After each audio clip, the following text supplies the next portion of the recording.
Hello，大家好啊！歡迎嚟到我 channel 啊！咁今集咧，終於都要拍翻啲本地嘢，會同大家咧去 City Walk 一下澳門嘅。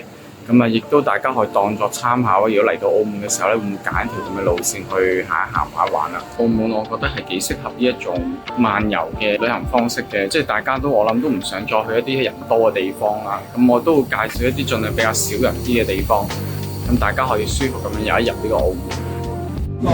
咁呢一度咧就係最熟悉嘅新馬路啦。中間而家呢一度咧有棵聖誕樹，因為而家差唔多聖誕節。咁我哋要出發嘅地方都係呢一度啦，無可避免呢啲人流噶啦。咁就沿住大三巴嗰個方向去咯。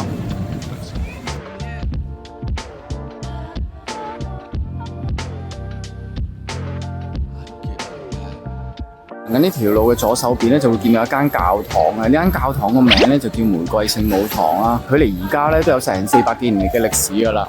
佢入邊咧係供奉呢個玫瑰聖母噶。咁佢亦都咧就係澳門咧歷史城區入邊咧22個世遺景點嘅其中之一個。咁每一年啦，一啲特別節日啦，例如係聖誕節咧，呢一度咧正常咧都會舉行彌撒嘅，又或者每年嘅5月13號啦，就會有一個節慶活動嘅，就叫做聖母像出巡，咁就會由呢一度啦，將個聖母像咧就抬去呢個西望洋嘅教堂上面嘅，都幾熱鬧下。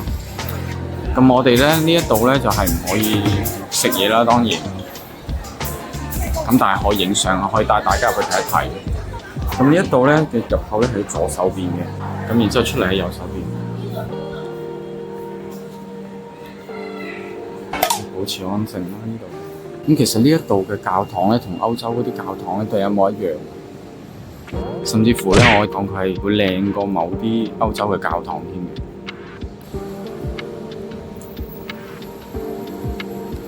咁佢而家掛緊喺牆上面嘅呢一啲畫咧，就係玫瑰經入邊嘅故事嚟嘅。咁同埋嚟到澳門嘅教堂咧，有一樣嘢咧好值得睇。咁就係咧呢啲掛喺柱上面啊，又或者有時係掛喺牆上面嘅呢啲14苦惱圖，都係講聖經入邊咧耶穌由佢判死刑啦，到釘十字架啦，再送入墓穴嘅嗰個過程。咁有時候佢個方式咧會係呢啲木雕啦，又或者浮雕啊，或者畫咁樣。咁亦都澳門嘅教堂啦，通常入邊都有其他聖人嘅像嘅，例如呢個就係聖方濟各嘅像咯。同埋可以留意到咧，其實呢間教堂咧都比較豪華，因為佢啲柱咧都係一啲雕玉花嘅柳紋柱嚟。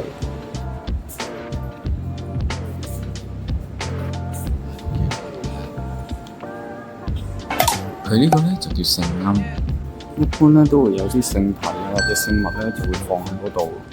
但如果係有嘅話咧，佢會發光，會着燈，但係而家冇，表示就係冇聖物喺入邊。咁呢一個聖母咧就係會保佑健康，咁所以有啲信眾咧就會下面擺啲蠟燭啦，希望自己咧身體健康。咁而左手邊咧呢度咧有一個聖母像啦，呢個係聖心聖母像嚟嘅。咁到時候如果出巡嘅時候咧，就會係抬住呢個像出去。咁而家就行翻出嚟出口呢度。繼續去行去我哋嘅目的地啦。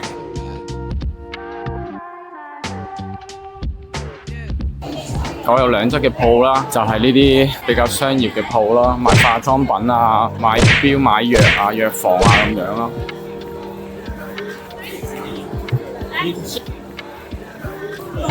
同埋都好多人㗎啦，呢度買手信啦、舉機手信啦，成條街起碼有3、4間。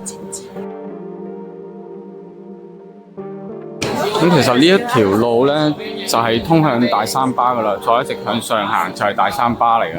咁如果大家係有去過大三巴，我建議就 skip 咗呢個位。咁同埋提大家啦，行緊嘅呢一條路啦，其實左手邊咧呢條巷咧就有間世記嘅，世記都係唔錯嘅。同埋咧，佢呢間好似就係比較早期啲嗰間嚟添。即係如果講緊佢係要進駐呢個旅遊區嘅話咧，佢呢間世記好似係第一間嚟。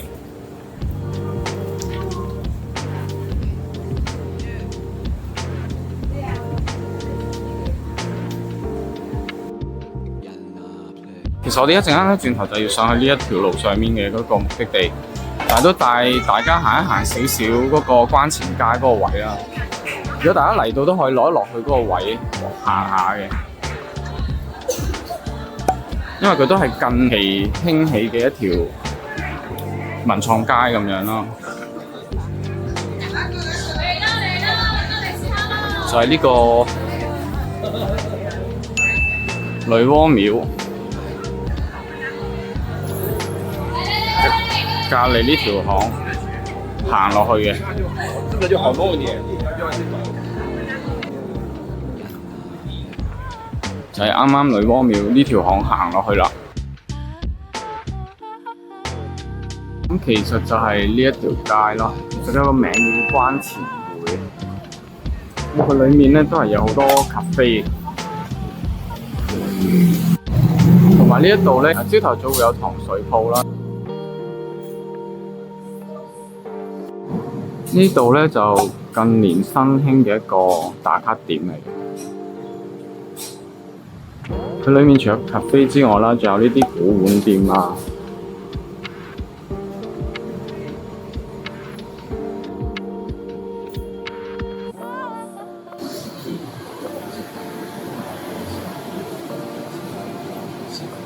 一啲舊物店啊，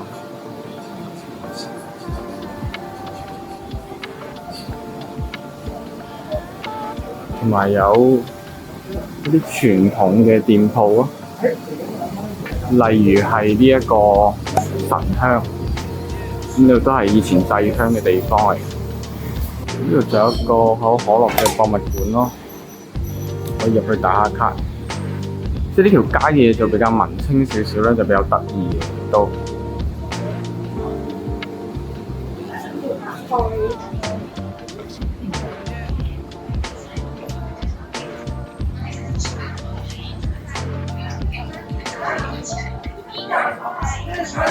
咁其實都好多年冇嚟過呢一度，有啲新開嘅鋪頭都未見過。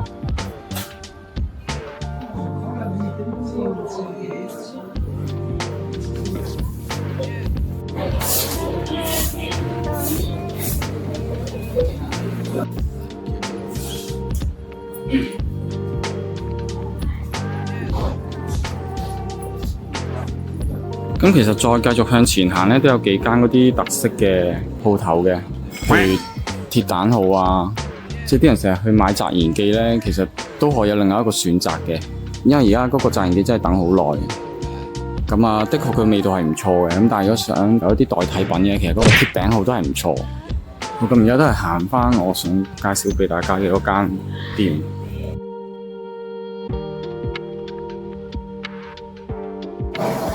咁佢呢度都做咗好多一啲塗鴉。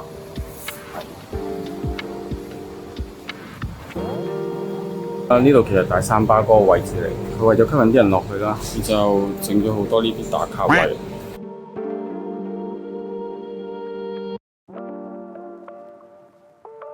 先俾大家拜拜了，好這裡。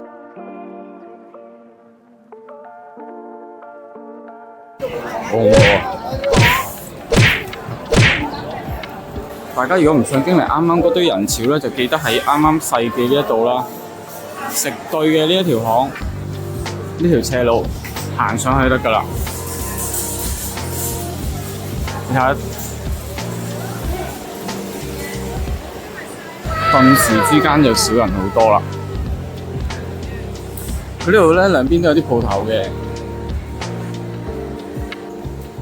澳門而家剩翻一啲鋪頭，如果佢開咗好耐，肯定有佢特色喺度。同埋咧，澳門人有時候推介咧，其實嗰間嘢唔係話唔好食，而係佢係講緊一個情懷，食情懷。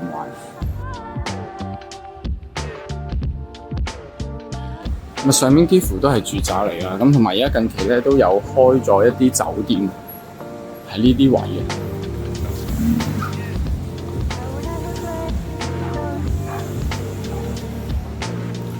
譬如大家見到橙色嘅嗰一棟啦，都係啲酒店嚟嘅。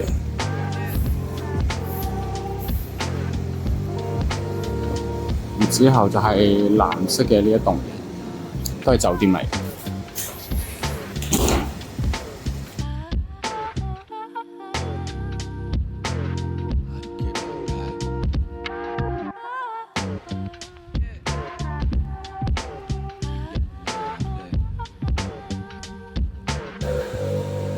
咁一直行上嚟咧，就會揾到呢一間本地嘅中學，利馬竇中學。咁啊，再繼續向前行就會見到噶啦。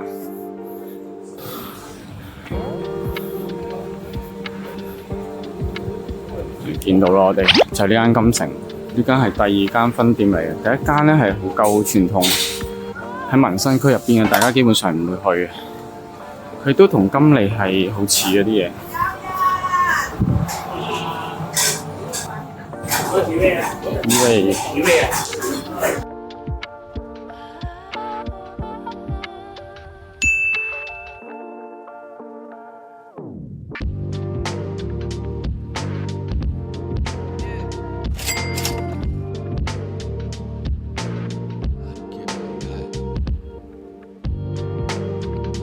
雖然佢就賣成49蚊一碗啦，但係啲料係真係好足嘅呢個，所以冇問題。咁我而家叫呢個咧叫雞雜嘅，佢裏面咧當然會有啲雞件喺度啦、雞塊啦，跟住之後會有魷魚，跟住會有啲瘦肉片喺度嘅，瘦肉片都好大塊，跟住仲有呢啲係魚片。佢啲料都好多，同埋一定咧要叫佢跟辣。食呢個就係一定要食辣，咁唔食得辣冇計啦，咁就叫佢走辣啦。咁但係如果想試下佢味嘅，都可以叫佢咧攞支羹，好似啱啱咁樣咧裝起俾你。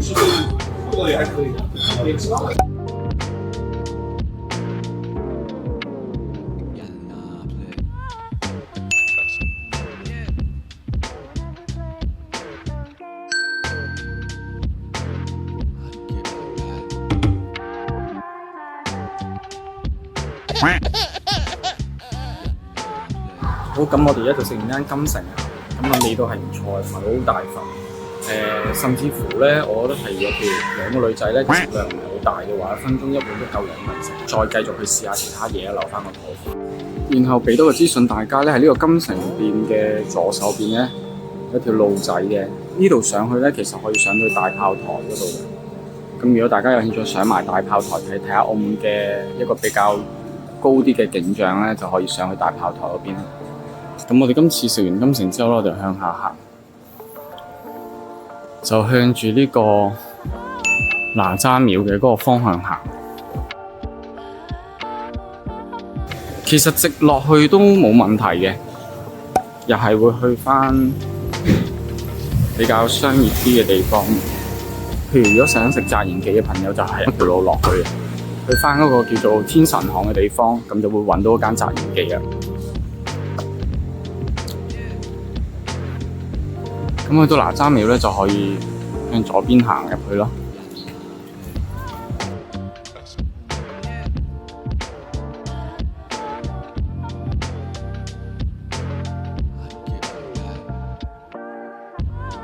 咁呢一度嚟講咧，如果向上面斜路行嘅話咧，呢條咁長嘅斜路咧，上面就係大炮台啦。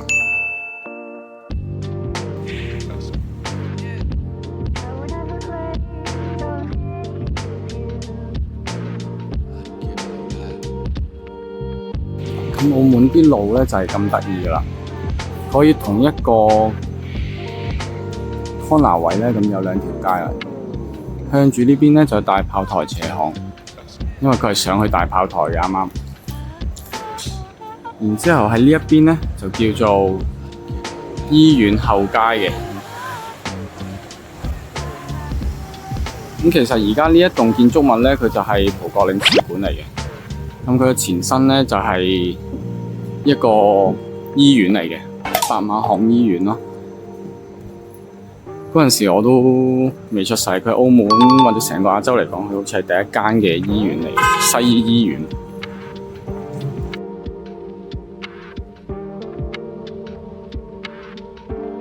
咁嚟到呢一度咧，就係見到啲建築物咧唔會太高，因為呢度都係算係舊區嚟。見到啦，其實就係望德堂區。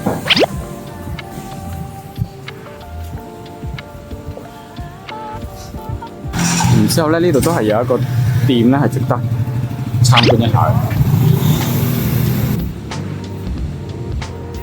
就係呢一間啦。佢下面係賣一啲精品嘅，然之後上面係間咖啡嚟嘅。咁因為啱啱食完飯啦，我就唔買咖啡飲啦，不過可以入去俾大家望一望、睇一睇、參觀一下。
咁呢間咧就係日式小店嚟啊！啱啱睇完裏面啲嘢，咁上面個氛圍真係唔錯，而且入到去間店裏面咧，佢個香味咧好香，因為佢點緊一啲類似檀香木嘅嘢，咁啊令到間店咧好香，個好 relax 啊，個氛圍咁好。啱影嗰啲咖啡嘅價錢啦，咁其實都唔算話特別貴啦，最緊要係個環境都俾埋你啊！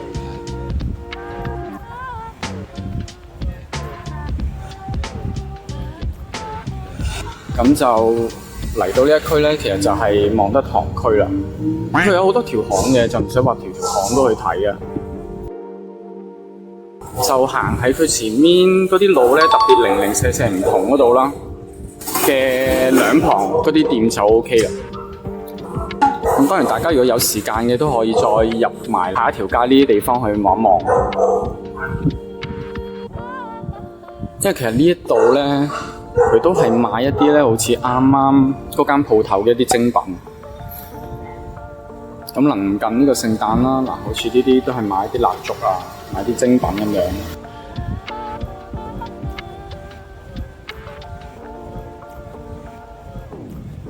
咁講緊打卡影相呢度都好多打卡位。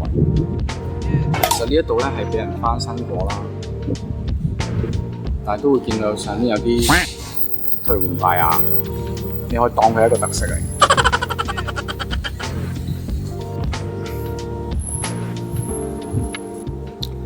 同埋最緊要呢度係少人好多，唔會好似啱啱新馬路咁樣已經擠滿晒人。亦相對啦，呢度嗰啲鋪頭咧都唔係咁商業化。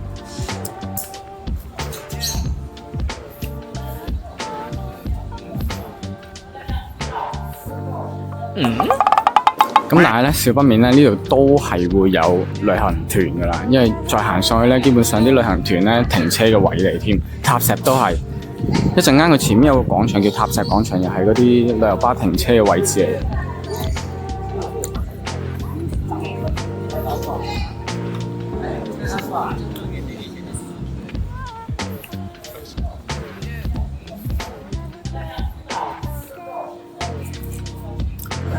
咁嚟到呢度之後咧，其實有兩條路大家可以選擇，一係咧就繼續行呢邊去嗰個婆仔屋睇一睇啦，又或者係行呢一邊咧就比較商業化 shopping 嘅地方，因為轉咗係會有一條波鞋街嘅，一陣帶大家落去睇一睇。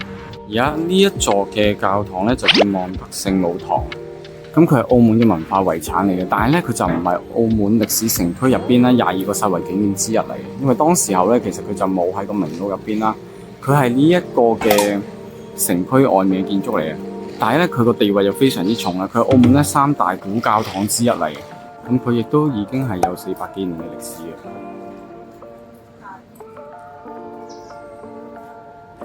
佢而家入邊咧都仲係運作緊嘅，經常都會舉行一啲彌撒啊、禮拜咁樣嘅。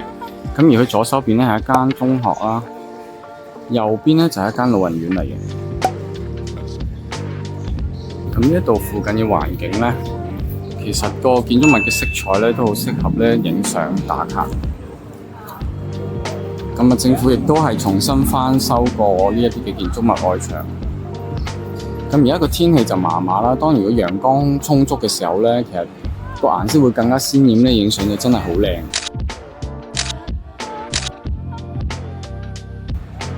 咁所以真係有好多人嚟呢度影婚紗相。咁呢一棟嘢咧係荒廢咗，不過佢都係經常成為啲遊客咧打卡嘅地方嚟。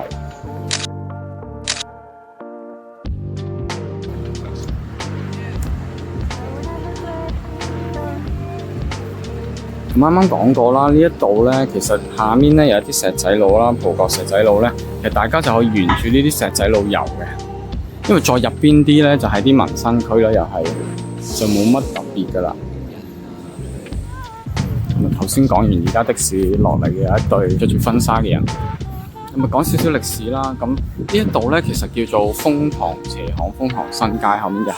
喺呢度點解叫豐塘咧？就因為我哋啱啱去嗰間教堂啦，望德堂啦。咁其實佢後面就係治療呢啲麻風病人嘅醫院嚟嘅。咁亦都會收留嗰啲麻風病人啦。咁所以咧，佢呢度咧就叫做豐塘。所以佢風咧唔係指 T 線嗰個風咯，就係麻風嘅風嚟嘅。咁而呢一度咧，佢有一間婆仔屋。咁至於呢度點解叫婆仔屋咧？大家睇到佢係前面有個仁慈堂。咁仁慈堂係我哋澳門咧最早期嘅一個慈善機構嚟嘅。咁佢係一個葡萄牙人嘅社團啦。咁佢最初嘅時候咧，其實呢一個婆仔屋咧，正確嘅名稱應該係貧窮者之家，因為嗰陣時係專門收留一啲難民啊，同埋一啲窮人嘅。咁但係後來咧變咗成為一個老人院啦。咁而嗰個老人院咧，如果聚集咗好多老婆婆啦，咁所以附近一啲居民啊都叫佢呢一度咧做婆仔屋，咁個名就係咁樣嚟噶啦。佢呢度一節日咧，佢就會有一啲裝飾。咁而家係差唔多聖誕節啦，咁呢度就有啲好多聖誕嘅裝飾同佈置。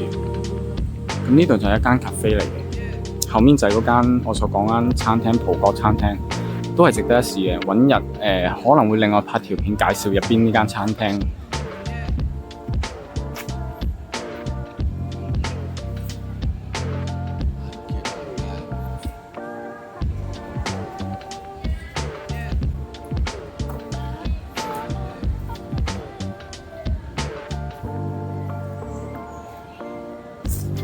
咁呢度咧就有好多嗰啲 cafe shop 啊，係大家可以入去咧 hea 下嘅。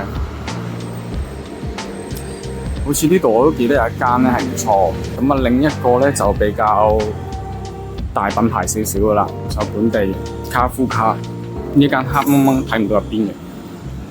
佢第一間店咧喺氹仔嗰度嘅，咁佢裏面咧都係食蛋糕、咖啡為主，都係唔錯。呢啲都係推薦嘅店可以入去咯。然之後出到嚟大街呢度咧，就係澳門好出名嘅波鞋街啦。荷蘭園呢一度啊，係賣衫賣鞋嘅。咁所以你話呢條路線咧，會唔會淨係得全部都係啲文青嘢啊、休閒嘢咧？又唔會，佢都有 shopping 嘅部分喺度嘅。如果即係大家想要有呢部分嘅嘢喺個計劃入邊嘅話，呢度就絕對適合你嘅。咁就再行前少少，就去到今日最後嘅嗰一站。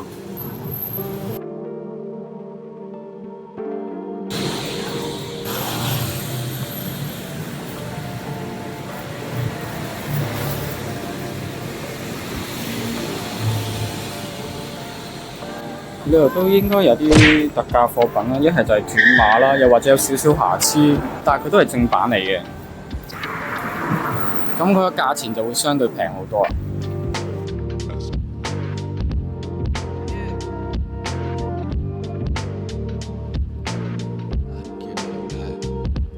咁啊，行到呢條波鞋街嘅尾咧嘅位置咧，上面有一個 Tiffany blue 咁嘅顏色嘅位置，有一啲湖水綠嘅嗰個建築物咧，其實係一間墳場嚟嘅，叫聖美基墳場，又或者我哋叫舊西洋墳場啊。咁就係好多個人都係葬喺嗰度。其實佢係一間基督教嘅墳場嚟嘅。咁我哋要去嘅咧就係前面呢一個塔石廣場啦。啱啱講到咧，好多旅遊巴就會泊喺呢一個停車場下面咯。而上面就係因為通向大三巴後面嘛，都係啲旅遊巴停車地方，咁有好多遊客會落嚟。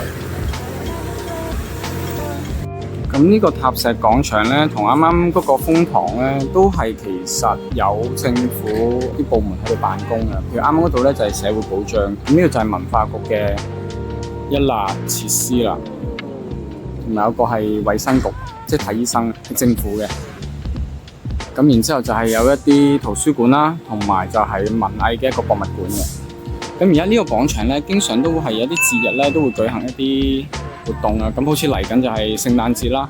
咁呢度仲喺度整緊一啲聖誕佈置嘅。呢度會有個市集啦，到時候有個聖誕市集。呢個聖誕市集係會包含零售啦、餐飲啦，同埋一啲遊樂設施嘅。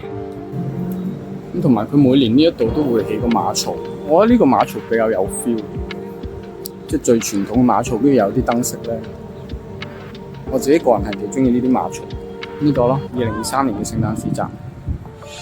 今年呢個都我自己個人睇係整得幾靚，棵聖誕樹都有別於傳統咯，係用一堆禮物砌出嚟嘅。到時候呢度上面都會有好多燈飾㗎啦嚇。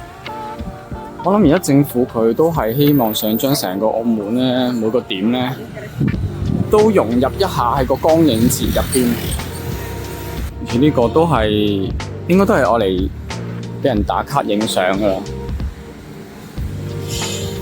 咁啊，呢啲係真係可以排隊玩嘅，俾小朋友旋轉木馬，後面就係嗰個咖啡杯咯。咁而呢一度咧有個萬象空間啊，佢都係有間 cafe 喺度嘅。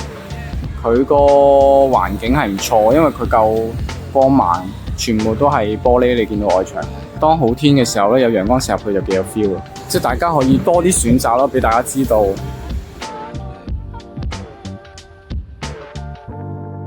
咁啊，最後行到嚟尾嘅呢一度啦，再行落去其實又係民生區嚟，我哋叫高士德嗰個區域噶啦。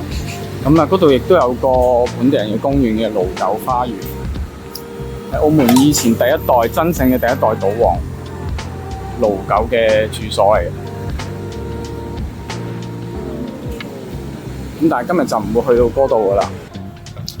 呢個就澳門歷史檔案館啦，都係講緊一啲澳門文化、一啲歷史發展嘅嘢。以前做船業都係澳門其中一個好大嘅行業。而家呢個伯伯就展示翻佢以前嗰啲手工藝。造船嘅手工藝，咁佢呢度有佢嘅個人簡介。呢個伯伯叫溫泉，好得意個名。好啊，咁今集介紹嘅內容咧就係咁多，希望之後可以拍多啲片咧，帶大家去睇下澳門，同埋真係講多啲關於澳門嘅 background 俾大家聽下啦。因為其實都上網睇，好多人嚟到澳門咧，大三巴原來得塊牌㗎咋，咁我覺得呢個就有啲可惜。因為其實嚟到澳門玩咧。如果真係中意呢一塊嘅人咧，係應該係中意埋嗰個底蘊啊，或者佢成個城市俾你嗰個旅遊氛圍係點樣？